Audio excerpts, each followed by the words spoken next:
What up, my bad bovine?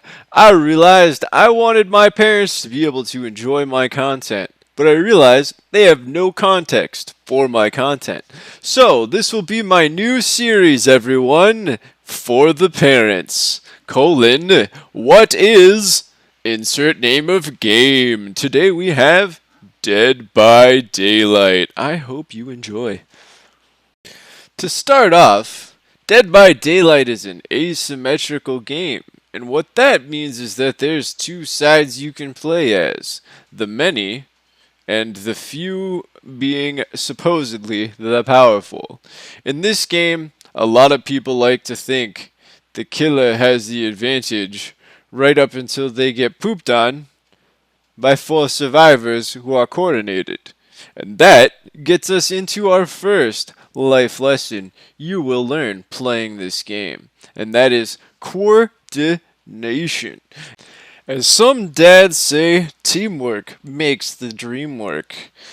If your kid has three other friends, you should congratulate them on having three other friends that they can effectively play this game with, because this game is occasionally stressful and will test your friendships when things are going wrong. Your kid is to be commended for the teamwork making the dream work. Another valuable skill you will learn in this game is timing. Bad timing will get you captured. Good timing will allow you to go free. Timing is everything, be it when do I get my homework done, or how long do I think I'm going to need to boil these peas before I start the mashed potatoes. Timing is everything. There's no time like the present for working on that neural space in your brain. The timing neural space. It's not just something you have. You don't just come out with impeccable timing. Encourage your kid to practice their timing. Another thing your child will learn playing this game is doing things even though you are A, terrified, and B, they are difficult.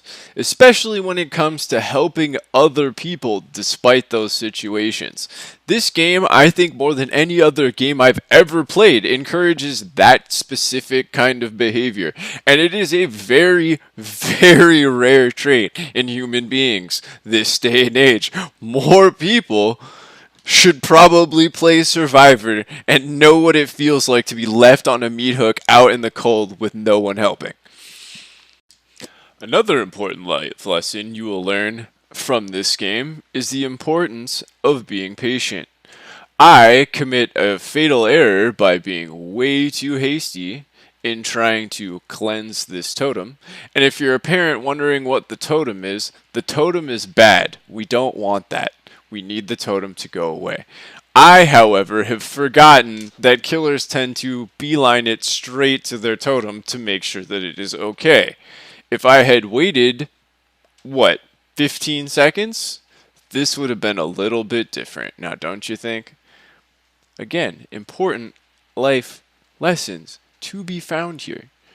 Specifically ones that will alter you to be a better individual if you take them to heart in your day-to-day, which it's kind of impossible not to do because your brain is a brain and all of the things are connected. One of the final lessons you will learn from the survivor side of this game, before we get to the side of the game that, as a parent, you're probably more concerned about your child playing, the killer. Before we get to that, we cover our last lesson of proper planning prevents poor performance. This person on the meat hook in the basement here has brought a perk that allows us to see the killer's aura when they stay too close to the hook.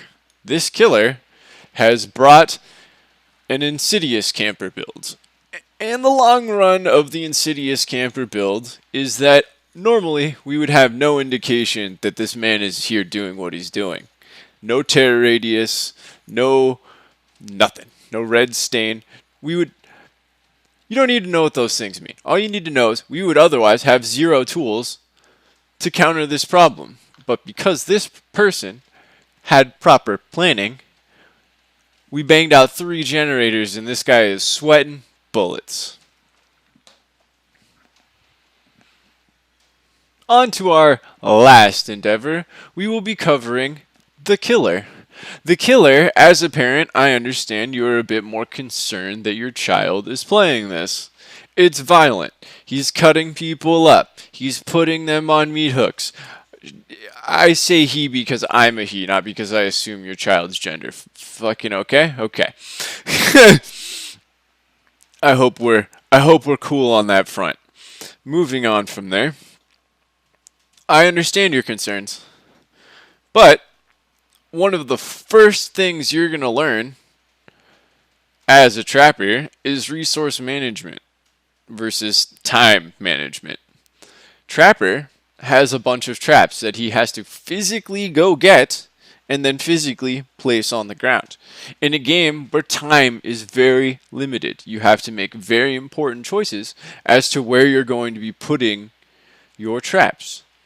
There are other killers, obviously, but time and resource management is your bread and butter as a killer. So it doesn't really matter which killer I'm talking about. I mentioned Trapper because he's the poster boy for the game and supposedly the most played character around right now. So that's cool. That makes me feel happy as a Trapper man that other people are vibing while other people are not. I've had more than one person saying props to you for having the patience to be a Trapper main. So if your child is a Trapper main, just know that they probably have better time and resource management in short-term tasks than you do right now. Test them on it. Oh, the dead hard. The sandbag. How are these people dodging these? Is it because I'm not swinging through? It's gotta be. Since we talked a little bit about time management, let's talk a little bit about timing. This game in general will help you with timing. As you could hear from my perplexedness when I did not land my hit on the survivors are very wiggly. They can do a lot of things, and the path that your strike takes is pretty much fixed. So you have to have good timing, otherwise you will be punished. As you can see from this clip here, this Kate was frustratingly good at messing with my timing. And if your kid can land a hit on someone like that, your kid deserves a medal. Okay, maybe not a medal, but like, your kid's got good timing. The last thing this game will teach you while playing killer is empathy.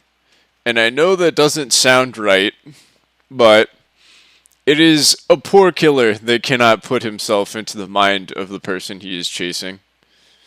Just like it's a poor person who cannot put himself into the mind of the person he's raising. You know? So, if your kid is one of the kinds of killers that kills everybody and then makes sure that the last person knows that you're letting them go because you're a good person, your kid probably is actually a good person. Like, most killers are just gonna kill you the second they find you because they want their pip, they want their rank up. I'm of the firm belief that the best among us in terms of the killers are the ones that want you to know that they're letting you go. And if that describes your child, I salute you, because you're probably doing something right. So, as I let you go, my extended family, I hope that you can realize this game is a whole hell of a lot more than just running around and trying to make sure the generators are done, or running around and trying to make sure everyone's dead. That's just the surface level description, and I could have said that at any time. And I don't feel like you need that as a parent. I think what you need is to understand what your kid is getting out of this. And through running around those generators and hay bales and cornfields slashed and full of blood, I promise your kid's learning something. Unless you hear them yelling hateful things a lot, then your kid's probably just a rage-filled dick that is blaming everyone else for their ineptitude. And that's a whole different ball of wax that I am not here to tackle. And I wish you good luck. Thank you, my bad bovine, and you have a great day.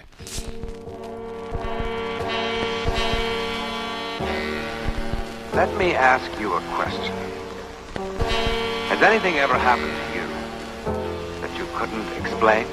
That made you feel sort of foolish when you tried to tell somebody about it? Well, if it has, you have plenty of company, as you'll soon see.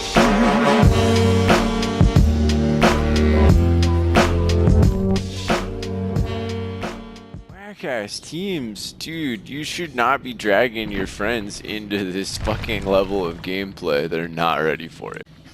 Goddamn.